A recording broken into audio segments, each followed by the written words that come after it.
Mas nós tememos a dupla incriminação. Muito bem, a dupla incriminação está considerando um princípio democrático modernamente. Temos afirmado que essa cooperação poderá ser denegada à ordem sob condições jurisdicionais, ou seja, que se firma essa a potestade da magistratura, o que me parece correto, mas eu quero ver como defesa, ou direito à defesa, como se implementa finalmente esses casos. Os requisitos são muito exaustivos, estão muito bem, que frente a uma ordem, um mandato internacional de apreensão, se identifique todos os detalhes. E por quê? Porque a Lex Fori, o juiz que aplica a sua lei nacional, não se veja ultrapassado por um pedido que não entende ou que não tem condições de entender.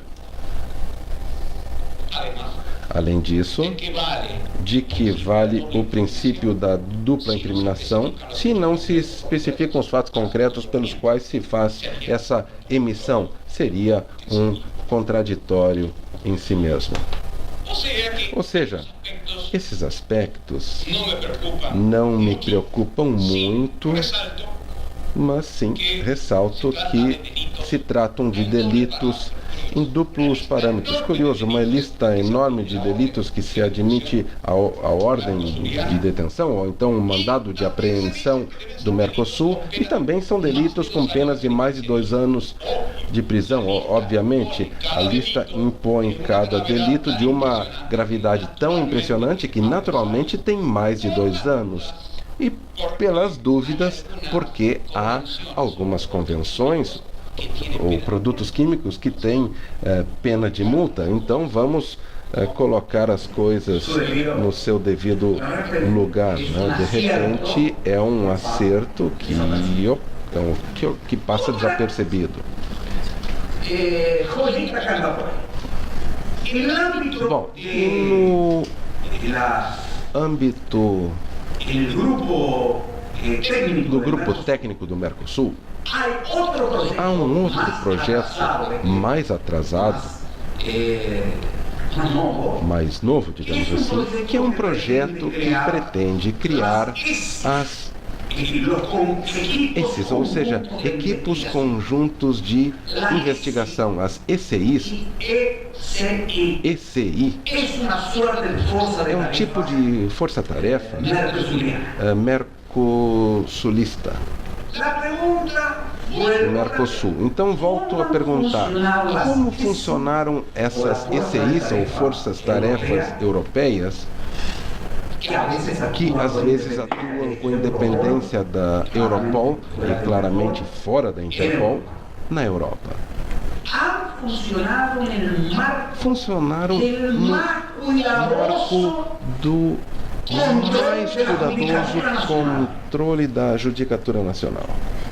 Não é uma expedição de pesca, não é uma expedição de caça furtiva, não é uma expedição invasora ou agressora de direitos. É uma coordenação prévia que tem um aval judicial para que possa instrumentar-se no território de outro Estado, parte do Mercosul, medida de reação direta de investigação de uma força conjunta que é comandada por um policial ou Ministério Público do país envolvido, digamos assim.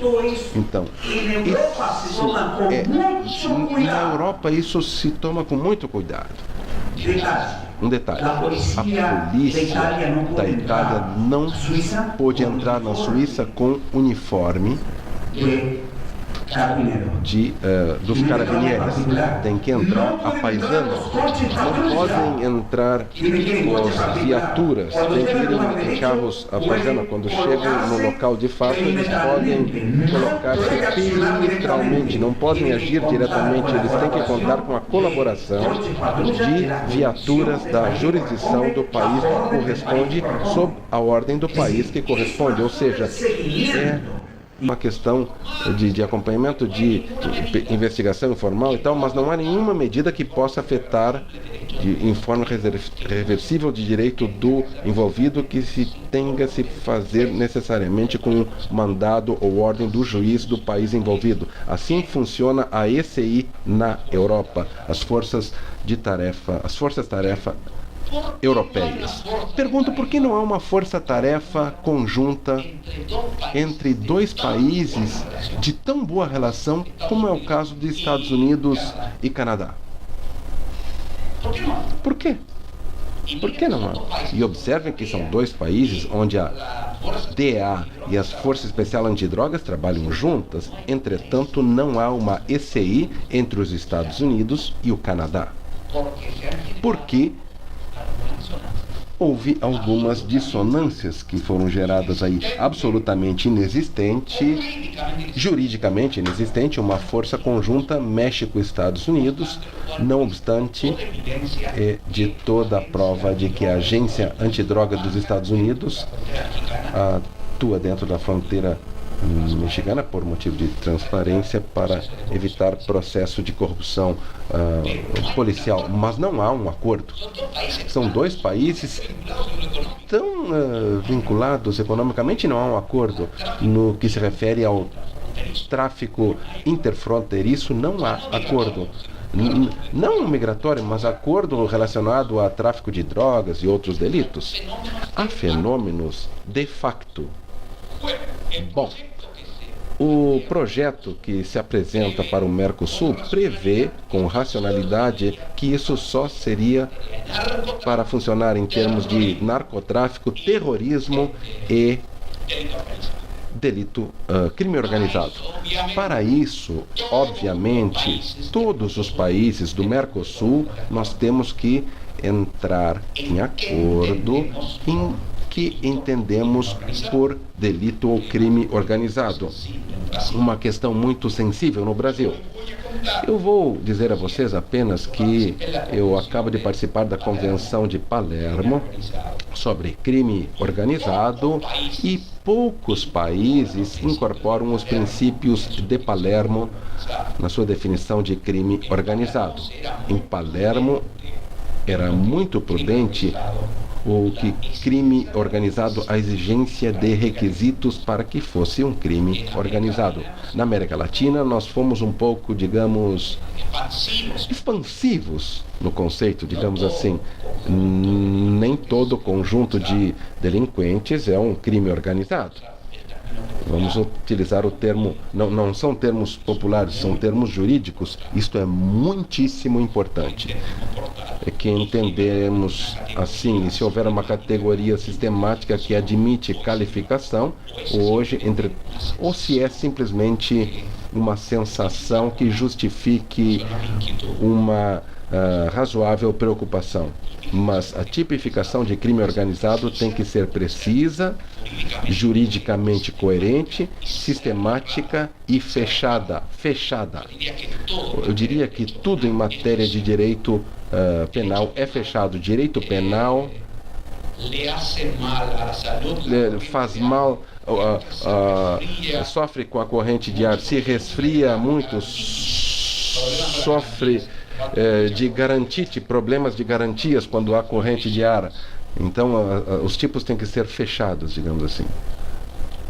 As pessoas têm que ser fechadas. Então, eu recordo sempre isso. É uma brincadeira de reflexão. O professor Pedrazzi, o grande mestre do direito penal econômico italiano, dizia aos seus alunos, Bolonha, lá, frio.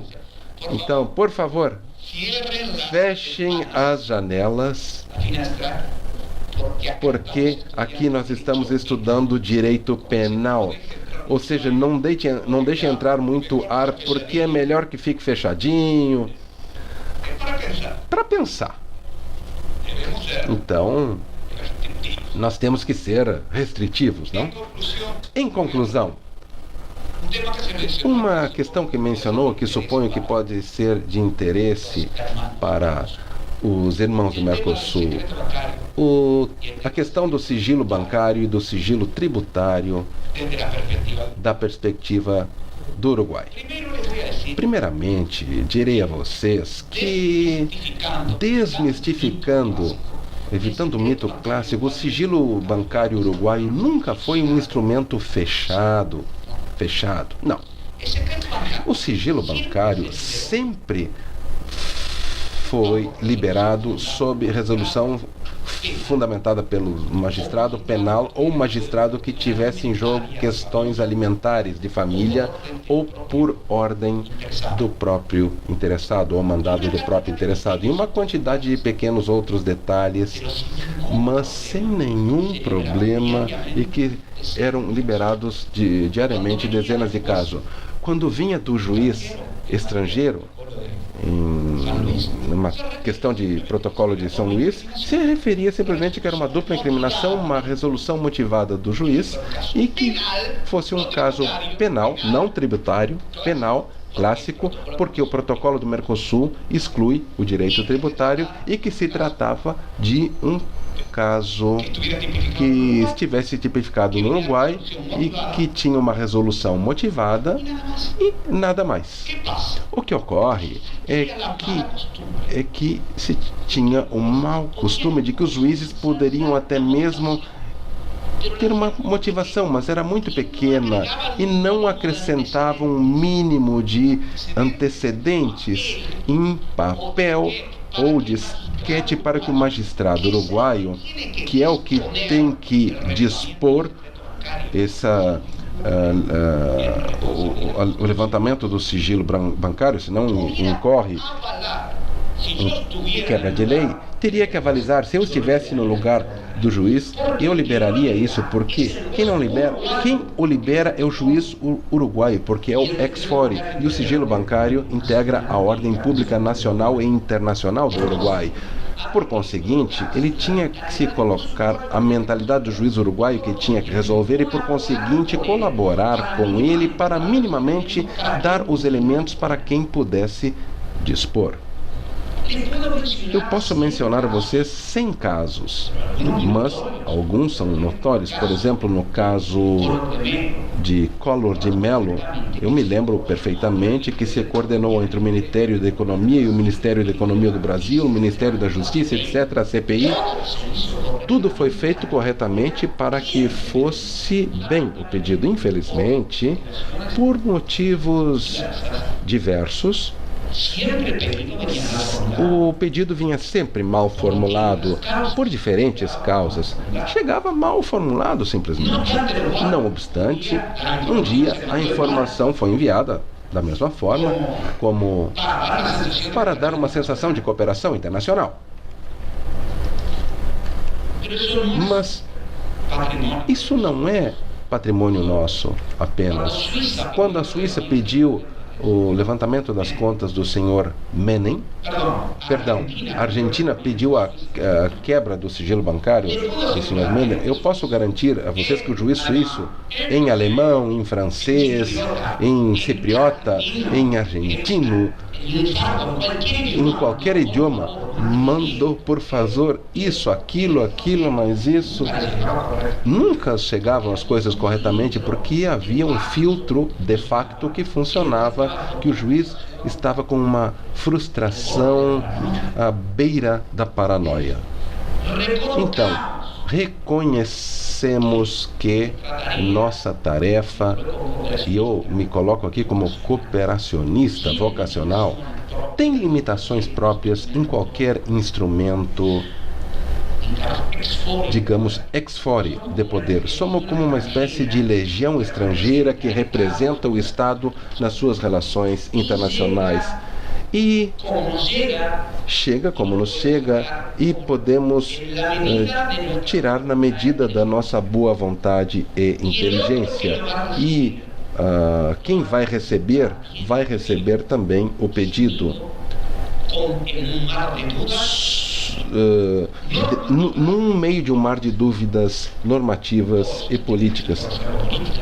Por isso se entende por reserva política em matéria do protocolo de São Luís e em todos os protocolos bilaterais que assinaram os nossos países. Ou seja, há casos em que, por motivos de estabilidade interna, de saúde democrática e de solidez mínima do sistema para que não se desestabilize o sistema financeiro, não se esqueça. Então, pensem em casos bem transparentes. Eu me lembro, eu na Suprema Corte, secretário, não? Mas, enfim, na Suprema Corte, chegou um pedido da Itália que embargava o banco francês no Uruguai. Essa medida era uma medida que politicamente era improcedente porque gerava um terrível problema para o governo francês. O Estado da França que apresentou um recurso, e eu me lembro que era no sábado, no domingo, a Suprema Corte de Justiça teve que abraçar o caso e dizer que era improcedente o pedido porque era suscetível de afetar a economia de um país, porque não se embargava uma conta, mas sim a conta do banco francês no Uruguai, e isso era um sinal internacional de que poderia provocar uma quebradeira na caixa do governo francês. Isso na época do Mitterrand, há anos já faz.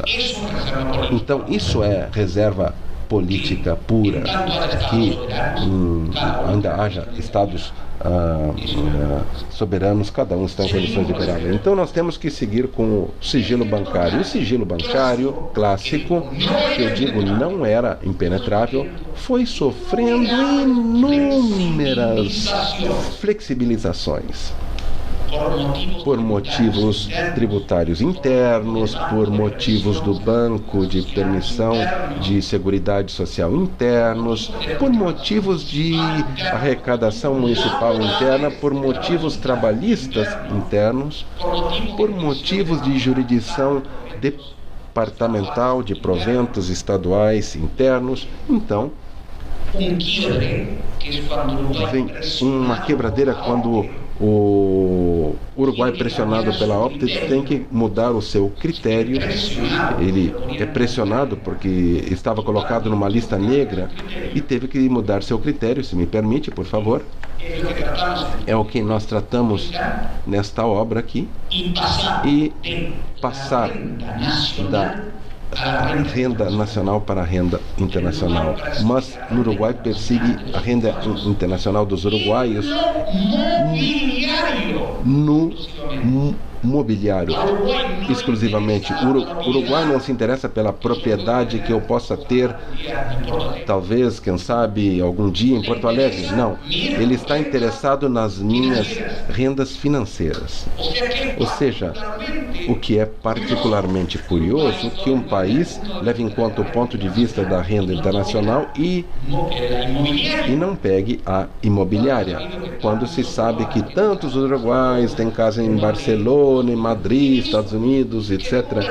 E isso, bom, o fisco americano que se envolva. O Uruguai não se interessa com isso, eles se radicaram lá. Bom, no fundo, o Uruguai continua no coraçãozinho tendo a renda nacional em conta. Ou seja, mas já que faz acordo de dupla imposição, pelo menos ele entende a renda mobiliária em nível internacional. Em conclusão, o sigilo bancário foi fortemente debilitado em termos de delito tributário. Nós temos um acordo já firmado com a Argentina que, na minha opinião, é muito criticável. Eu direi por quê. É criticável porque este acordo não é um acordo de cooperação tributária internacional para a dupla tributação, para evitar a dupla tributação. Ele é de forma secundária.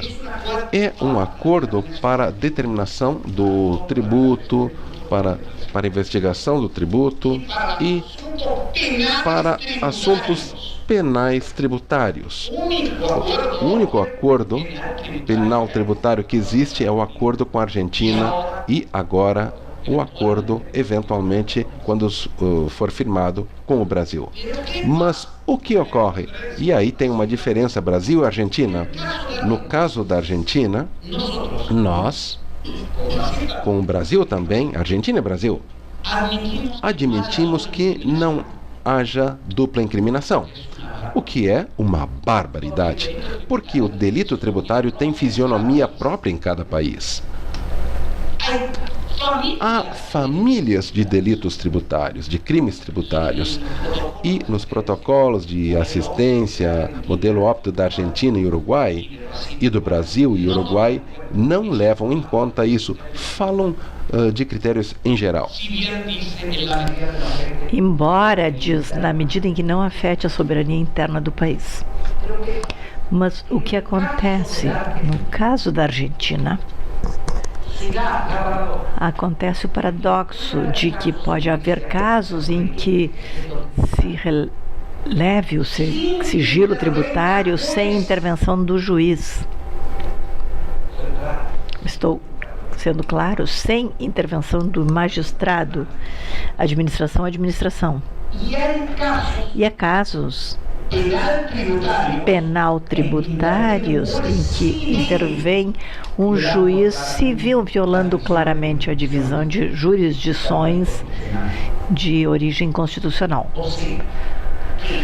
Ou seja, quando há intervenção de um juiz civil e não se dá intervenção ao juiz penal para o penal tributário, o protocolo com o Brasil é mais sutil. E como se deram conta desse erro, fala de autoridades competentes. E eu analisava, e embora sejam muito parecidos os protocolos, o protocolo com o Brasil totalmente pode-se dizer que em cada caso deve intervir aquele que cabe pelo direito interno, ou seja, os juízes e a sua matéria, e que não há cooperação somente administrativa. Eu acho que o protocolo com o Brasil é um protocolo revolucionário, digamos assim, a partir da posição do Uruguai, mas pode ser levado com certa dignidade porque está em mão dos juízes e foi votado pelo parlamento. O problema com o da Argentina é que tem tais violações constitucionais, tais grosserias, que eu vou dar um dado. Até o momento não foi instrumentado nenhum único pedido e o protocolo foi aprovado com elogios em dezembro e não há nenhum pedido em andamento. O que fizemos? Um acordo meramente simbólico, onde a senhora Cristina disse ao nosso presidente Pepe, assine isso e eu não vou pedir nada a você, Pepe. Todos que estamos aqui conhecemos. Já a própria ópera diz a donna é mobile e a Cristina é troppo mobile, verdadeiramente mobile. Então imaginem, brincadeira, como de repente, do nada, chegou na Cristina essa luz divina e se transformou numa fiel devota do Papa Francisco. Isso é maravilhosa. A força do Senhor é maravilhosa. É incrível. Uma semana antes, eu odiava ele, mas é assim mesmo. Quando o Senhor ilumina os homens e as mulheres também melhoram. Se isto é assim, é meio lamentável. Assinamos um acordo simbólico, não acredito que seja o espírito. Por enquanto, há um silêncio.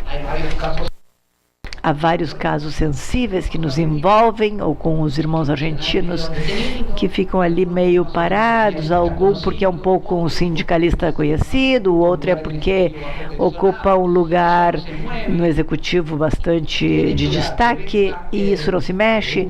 E o que é de esperar? Ouvir um pedido de informação em relação a um sojeiro, a um agricultor ou a um membro da sociedade rural. Então aí também há normas vinculadas de proteção das discriminações. Esse protocolo é muito complexo. O com a Argentina, o do Brasil, com o Brasil, foram consideradas algumas críticas que tínhamos lançado já no momento da promulgação com esse livro e se suavizaram algumas coisas. Os pedidos meramente administrativos foram totalmente eliminados. O bom permaneceu tudo e o ruim foi suavizado.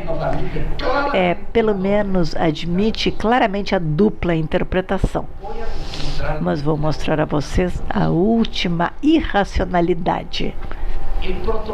O protocolo do Mercosul não admite cooperação em matéria de delito tributário. Muito bem. O protocolo de assistência tributária com a Argentina e com o Brasil admite a cooperação tributária. No protocolo de delito tributário, não requer a dupla incriminação, nem na Argentina, nem no Brasil, nem com a Argentina, nem com o Brasil. Então, transformamos o delito tributário, que é o delito mais formal dos formais, que está excluído até da própria Convenção Interamericana, o tornamos um delito privilegiado.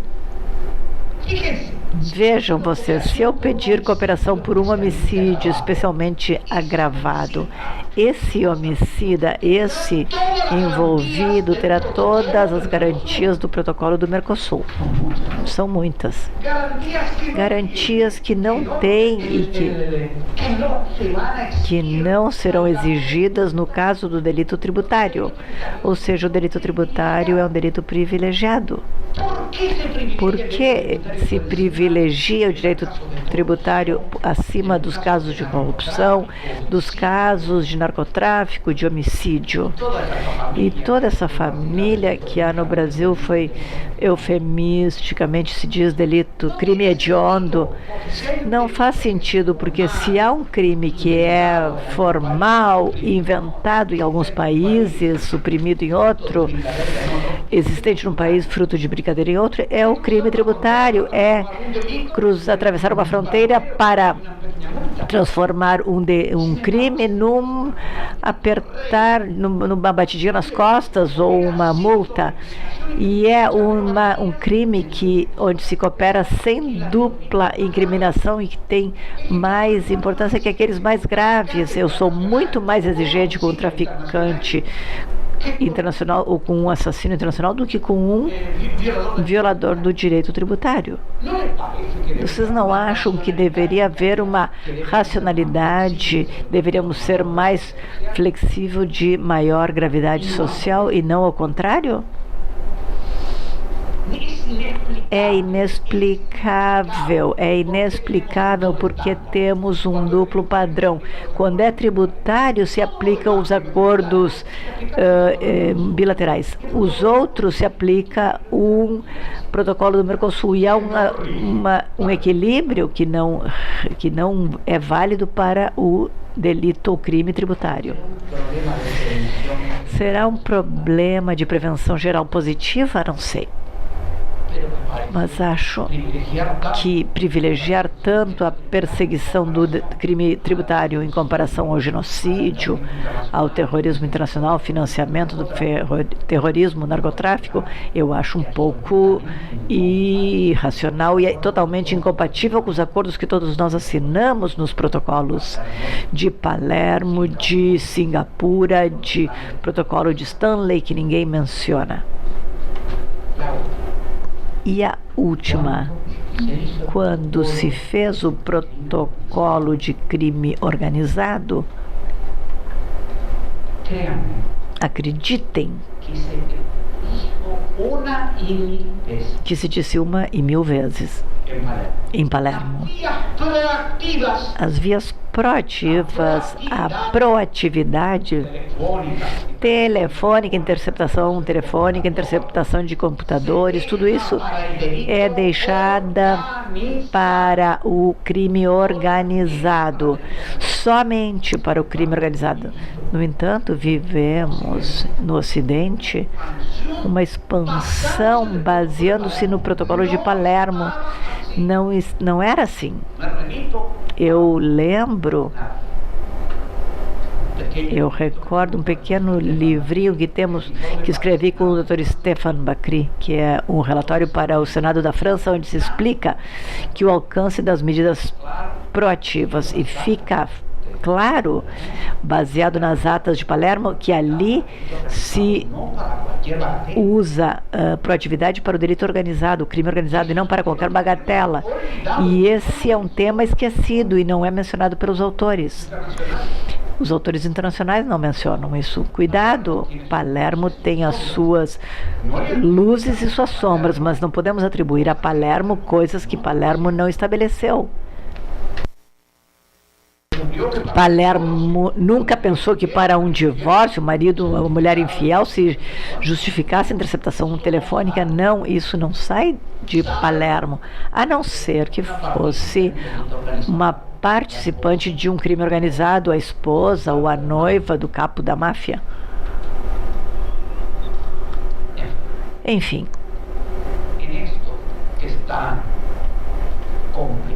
Nisto que é tão complicado, eu acho que a chamada deve ser a simplificação e a racionalidade. Se queremos uma cooperação efetiva no Mercosul, eu aconselho a que sejamos pragmáticos, que peçamos bem aquilo que cabe, com uma absoluta transparência sobre o ilícito do qual estamos falando, e embora pareça muito vetusto o meu raciocínio, usem o telefone, pode ser celular, Skype, dialoguem entre os operadores, não somente pela internet.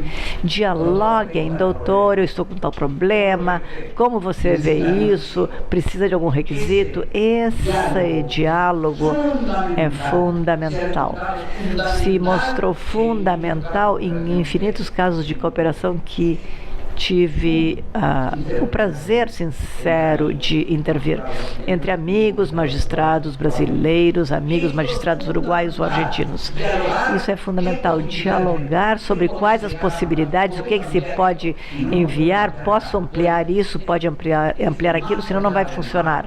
Ou seja, além do marco de equipes técnicas do Mercosul, diálogo entre os operadores da cooperação jurídica penal internacional, mais diálogo entre as autoridades, mas muito mais diálogo funcional, ou seja, em casos concretos, não em teoria geral, mais diálogo entre os operadores judiciais, jurídicos, entre aqueles que têm o suporte e a eficácia da medida. Do contrário, se continuarmos nos confundindo com de documentos que vão ser aprovados ou não, há 9 documentos no âmbito do Mercosul que tratam de medidas mais ou menos iguais. Medidas proativas no âmbito do Mercosul, e em geral são muito agressivas. Vamos ser mais realistas. Parece que por um bom tempo a extradição será o caminho mais usado. Vamos dar à extradição todas as flexibilizações e certezas jurídicas que possibilitam que funcione como instituto. Tenhamos a prudência de não sermos tão ambiciosos no teórico para terminar sendo eficazes na diária de cada um. Comentava um amigo deste seminário: se todos efetivamente, como parece, se todos somos tão eficazes funcionários no dia a dia da nossa tarefa, a que será devido que temos essa sensação ruim de que a cooperação não funciona? Algo está acontecendo, estamos esquecendo alguma coisa. De repente, talvez nossa intenção fique pequena diante da materialização dos nossos atos. Será que não temos que deixar transparentes nossas fraquezas, nossas dúvidas? Doutor Fulano, o senhor acha que vai funcionar se é um artigo ou é uma ideia somente do meu país? Enquanto isso, grandes traficantes, o cartel de Zé, o Barogliani, todos vêm morar nos nossos países, vêm as comunicações de que o senhor Martínez Fernandes, delegado do cartel tal, comprou terras na Argentina e há 4 dias tentou comprar no norte do Uruguai. Estão chegando, é óbvio que estão chegando. Proliferam. Os companheiros argentinos podem dizer a quantidade impressionante de colombianos que se radicaram na Argentina, em Buenos Aires. Logicamente que na sua maioria são pessoas trabalhadoras, empreendedores, mas cuidado, nem todos são empreendedores, são aqueles que vêm desfrutar da Paris do Sul. Há de tudo. E essa enorme multidão de mexicanos que prolifera pelo mundo inteiro. Adoro o povo mexicano, mas realmente temos que ser prudentes e saber quem é quem. E essas coisas estão acontecendo, estamos nos preocupando com a periculosidade da formiga enquanto o elefante está passando livremente entre nós e pisoteia nossos exortos. Muito obrigada e às ordens.